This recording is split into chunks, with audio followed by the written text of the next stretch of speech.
Euzu billahi mineşşeytanirracim. Bismillahirrahmanirrahim. Elhamdülillah ve salatu ve selamu ala Resulillah. Değerli arkadaşlar, Farsça gramer dersimizin 56.sını yapmak üzere birlikteyiz. Geçen dersimizde muallim merhum Ahmet Cevad'ın Lisan-ı Farsi adlı kitabından 150. sayfaya gelmiştik. Konu başlığımız neydi? Efendim isim artı emri hazır artı maziye mutlak veya ismi mef'ulden sıfat türetilmesi. Yani birleşik sıfat. Birleşik bir sıfat oluşturma ama bu neyden oluşacak? Efendim isim artı işte maziye mutlak, isim mef'ul vesaireden birleşip bir yeni sıfat oluşturma konusuydu. Zaten başlamıştık konuya, örneklerini okuyorduk. Efendim kaldığımız yerden devam ediyoruz. Hemen sayfanın en başındayız. Mesela muhabbet amiz. Muhabbet amiz. Bak muhabbet isimdir. Muhabbet amiz. Muhabbetle karışık dostane. Muhabbetle karışık dostane. Nebert azma muharebe tecrübe etmiş, muharebe görmüş. Nebert azma. Ruşinas yüzü maruf, yüzü tanıdık, muteber adam anlamına da geliyor ve yüzü tanıdık iki tane anlamı var. Sıfattır dikkat ederseniz.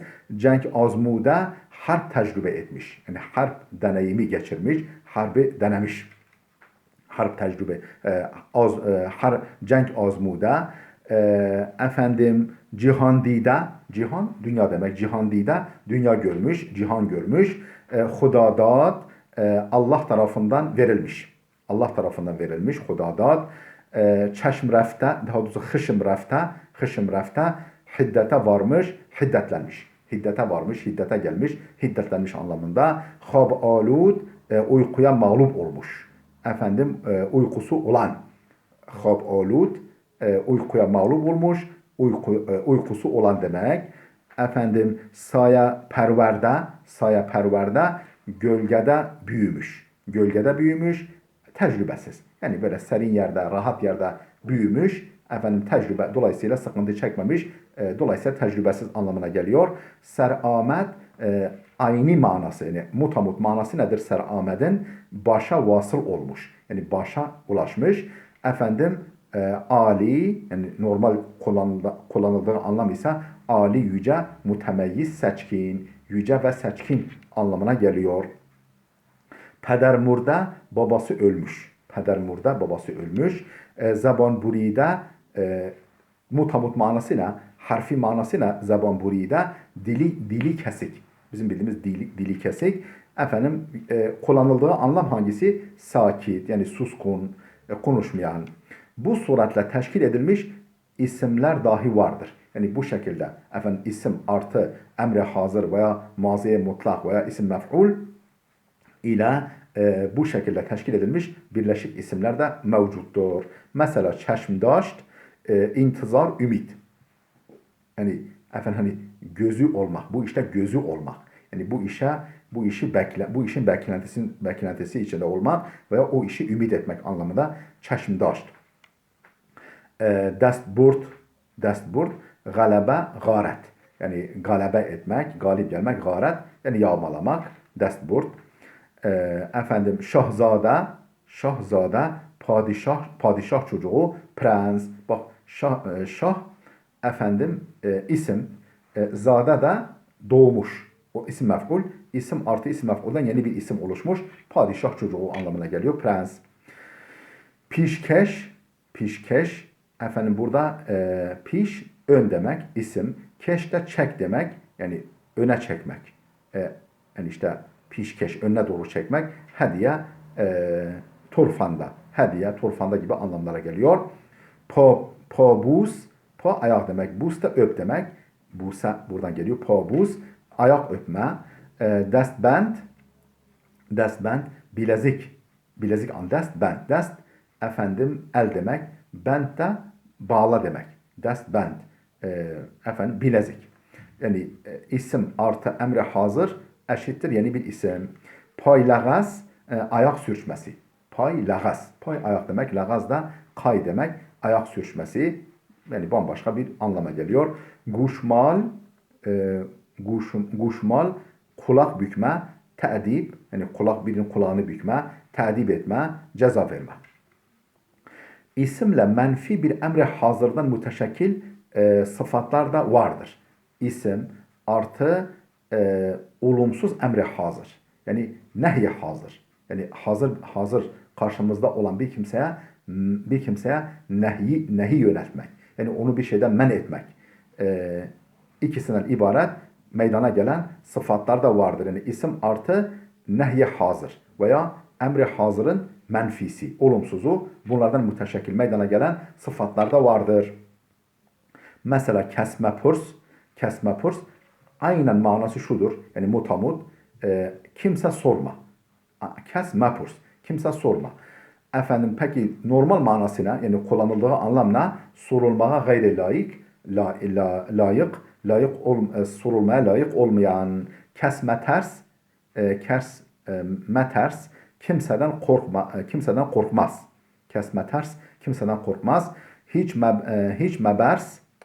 meyers yani hiçbir şeye yaramaz. Hiçbir şeye değmez, hiçbir şeye yaramaz.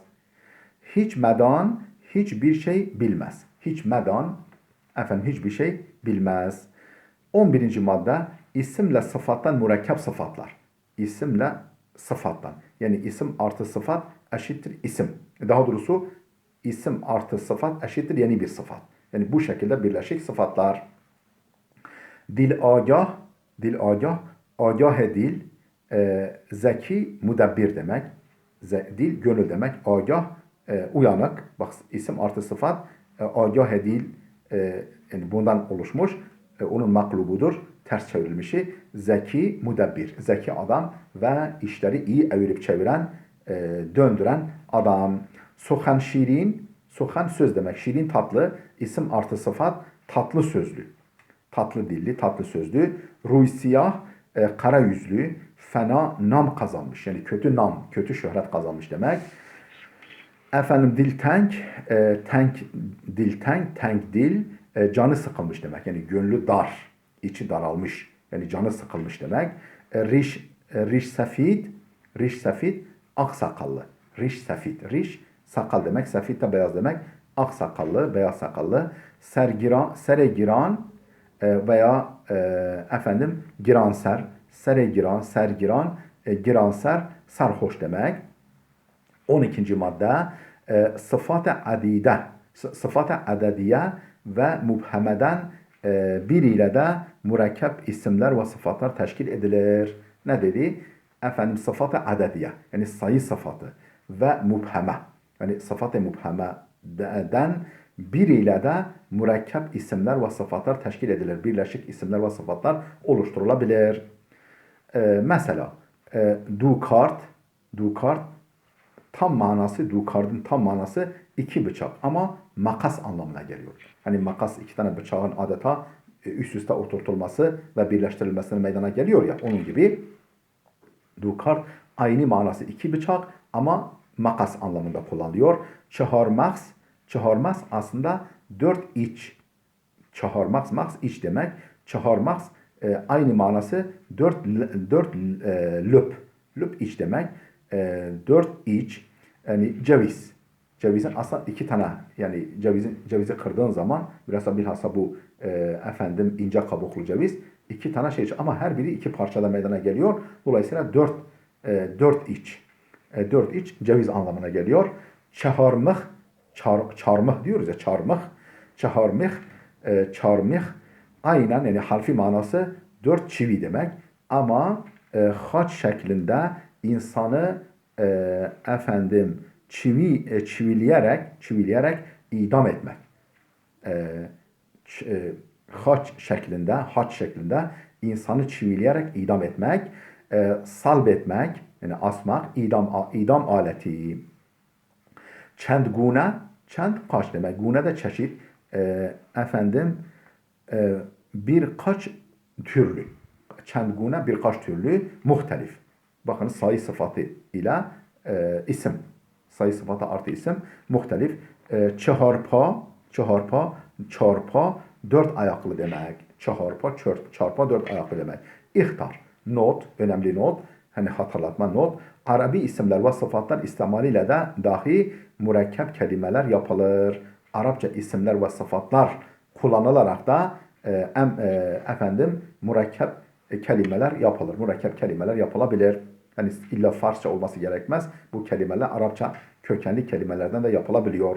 Mesela melek nazir, melek de Arapça, nazir de Arapça, melek nazir yani melek misali, melek gibi. Fecaat meşhun, fecaat dolu. Faide bakşa, nimet bakşa, nimet şinas ila ahir. Faide bakşa, faide Arapçadır. Bakşa Farsçadır. Faide bakşa, nimet şinas, şinas Arapça, nimet Farsça. Bunlardan da ne yapılabiliyor? Birleşik kelimeler meydana getirilebiliyor. İhtar, yani yine bir not, mürekkep sıfatlara vasf-ı terkibi tesmiye olunur. Bu birleşik sıfatlara ne denir? Vasf-ı terkibi. Yani birleşik sıfat tesmiye olunur, adlandırılır. Yeni bir başlığa geldik. Lügatlar ve izahlar. Yani bazı kelimeler, kavramlar ve bunların izahları. Çünkü parçalarımız geliyor, temrinlerimiz geliyor.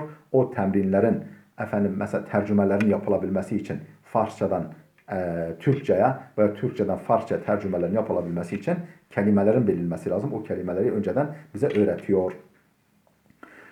Diyor ki derbare adat yani lügatlar ve izahlar. Bir takım lügatlar verecek, kelimeler verecek veya kavramlar verecek. Onları izah edecek. Derbare adat yani adetler hakkında.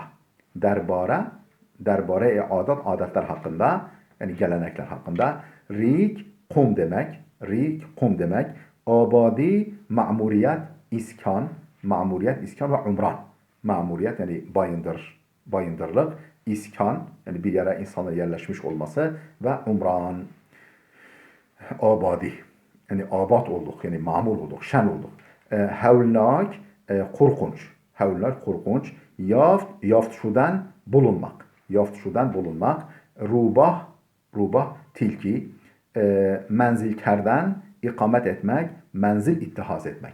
Yani bir yere ikamet etmek ve o yeri mekan edinmek. Menzilkerden ikamet etmek, menzil ittihaz etmek. Kavide kazarak, arayarak. Kavide kazarak, arayarak. Hani mesela ki tarla faresinin tarlayı kazması veya karıncanın yuvasını yapmak için yeri kazması gibi. Rihten, riz, dökmek. Birun ofkenet, birun ofkenden dışarı atmak. Rize döküntü, kırıntı. Rize döküntü, kırıntı demek.